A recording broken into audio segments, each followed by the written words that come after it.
Essa é uma série na qual irei refletir sobre alguns dos artigos que o pessoal da Ateia oferece, no caso intitulado Os Argumentos em Favor do Ateísmo.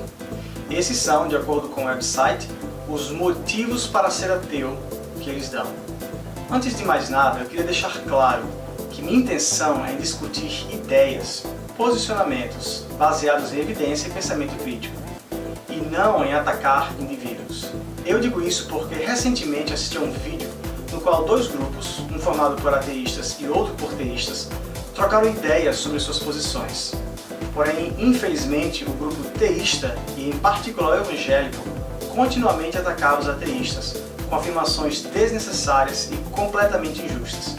Eu quero respeitar meus amigos ateístas. Eles são pessoas altamente inteligentes e capazes, a maioria realizadas profissionalmente, felizes, com famílias estruturadas, mas eu acho que eles possuem conclusões erradas no que diz respeito ao teísmo e especialmente ao cristianismo. E é triste quando pessoas que se chamam de cristãos agem com hostilidade para com ateus ou qualquer outra pessoa. Portanto, não é o meu objetivo aqui atacar pessoas, mas sim alguns posicionamentos que essas pessoas defendem. Eu quero discutir as conclusões delas. O primeiro argumento dado pela Ateia para que uma pessoa seja ateísta é que o ônus da prova está nos teístas, ou seja, a obrigação de provar algo sobre a existência de uma divindade está somente no teísta, e o ateísta tem que somente esperar por provas do teísta, sem ter que argumentar nada, sem ter que defender sua posição de descrença em uma divindade.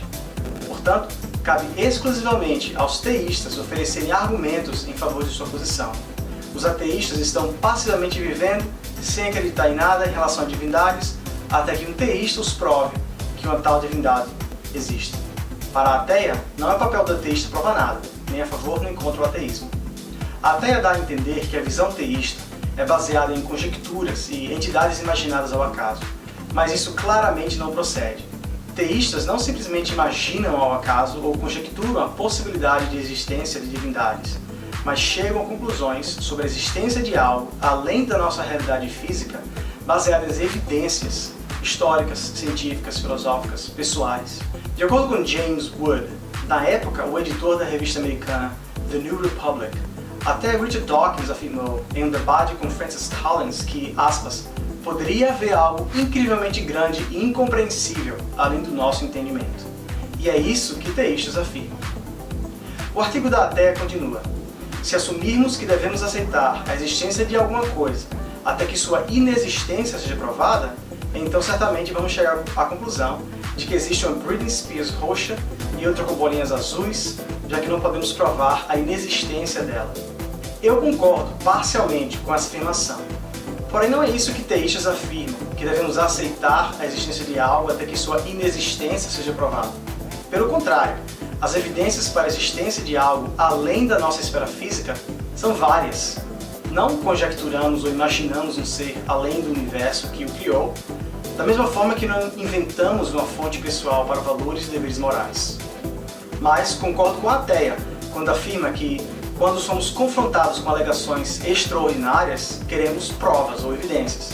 Mas, mais uma vez, teísmo oferece várias provas a seu favor, ao mesmo tempo que ateísmo, a afirmação que Deus não existe, normalmente se utiliza de argumentos que, na minha opinião, não são tão convincentes, como o problema do mal ou o ocultamento de Deus.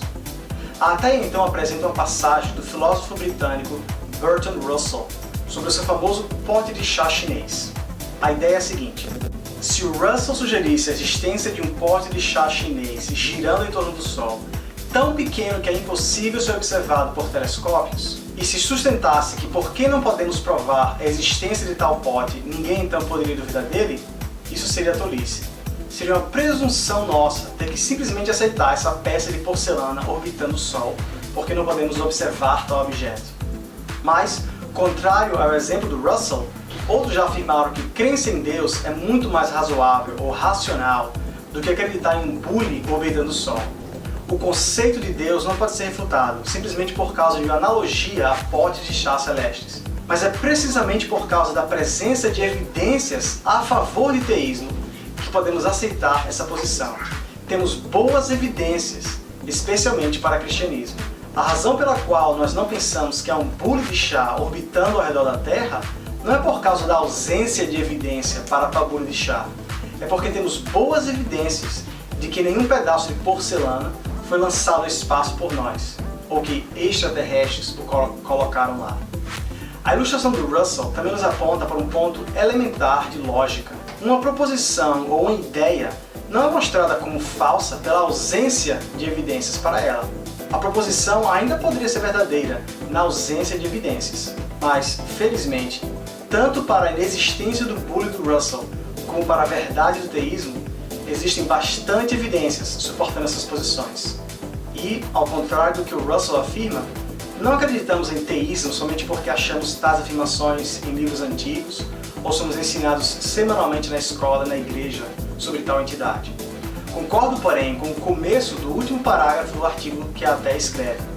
Uma outra posição possível é imaginar que nem existência nem inexistência estão decididos enquanto não aparecerem as provas de qualquer um dos lados. Perfeito! Meu blog e vários outros blogs, livros e YouTube vídeos apresentam provas convincentes para a verdade do teísmo. Por outro lado, o ateísta, incluindo o Daniel Sotomayor e a ateia, também deve apresentar seus melhores argumentos em favor do ateísmo. A ateia também tem ônus da prova de argumentar pela sua posição Deus não existe. Agora, em uma conversa informal, ninguém tem ônus de nada. O teísta não tem que provar nada para o ateísta, e vice-versa. O teísta pode compartilhar com o ateísta o que ele crê, e o ateísta pode não ter nenhuma razão suficiente para acreditar nos argumentos apresentados. Mas não existe nenhum ônus da prova sobre o teísta em uma conversa pessoal ou informal. Por outro lado, em uma situação de debate, dependendo do tema do debate, aí sim, o teísta poderia carregar todo o ônus da prova. Por exemplo, se o tema fosse "está resolvido, Deus existe", aí sim, o ônus está no teísta. Ele teria que provar essa afirmação. Esse primeiro argumento da ateia também falha porque pressupõe uma definição errônea tomada por ateístas modernos do termo ateísmo. Não quero sair muito do argumento em questão, o ônus da prova. Mas brevemente, no website da ateia, e também o Daniel Sotomayor em entrevistas, afirmam de forma incorreta que a etimologia ou a origem da palavra ateísmo justifica a definição deles como sendo não possuir crenças em divindades. Então, nessa nova, errada definição de ateísmo, o Daniel Sotomayor afirma que, entre aspas, todos nascemos ateus. Por exemplo, na entrevista Série Visões, episódio 1. Em entrevista, o Daniel corretamente nos lembra que a palavra ateu, na sua etimologia, é a combinação de dois elementos, a, que significa não, e theos, do grego, que significa Deus. Portanto, Daniel afirma, ateísmo significa a não crença em Deus. Mas espera aí, como é que a palavra crença entrou na definição de ateu, não Deus? Porque o Daniel e a ateia, e alguns, mas não todos ateístas, acharam esse subterfúgio para não ter que defender a afirmação Deus não existe. A afirmação que eles acreditam. O Daniel disse, entre aspas, eu analisei as evidências para a existência de deuses e entendo que é uma farsa. Então, se a existência de Deus ou deuses é uma farsa, o Daniel também carrega o ônus da prova e precisa apresentar provas para confirmar a crença dele sobre a farsa do teísmo. Mais dois exemplos etimológicos. A palavra anarquia, a, sem ou não, arque, poder ou autoridade, não significa sem crença em poder ou autoridade, mas sim negação de autoridade. Da mesma forma que a apatia, mais uma vez, a partícula a mais patos, que significa paixão ou afeição, não significa sem crença em sentimentos, mas sim insensibilidade, a condição de quem não demonstra sentimentos. Alguns ateístas, se utilizando dessa estratégia semântica, aparentemente admitem que eles não podem defender tal posição, então eles redefinem a palavra ateísmo. Eles não querem arcar com as responsabilidades do pensamento crítico. Se o ateísmo é apenas uma falta de crença, então não há muito pensamento crítico no ateísmo. Só mais um ponto.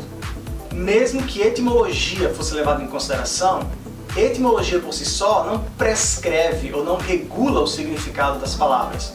Podemos cair em falácias etimológicas. Etimologia estuda primariamente a evolução, a história, a origem das palavras. Semântica estudaria mais o significado das palavras, mesmo que sua etimologia nos aponte para significados que talvez se perderam no decorrer da história. Simplesmente redefinir palavras não vale.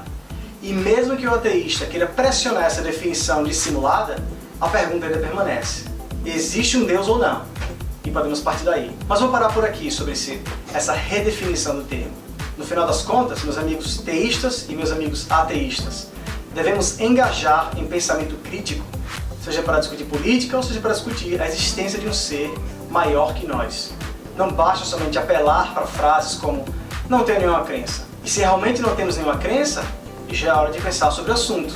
Temos que pensar seriamente sobre a realidade de um assunto com relevância e implicações eternas.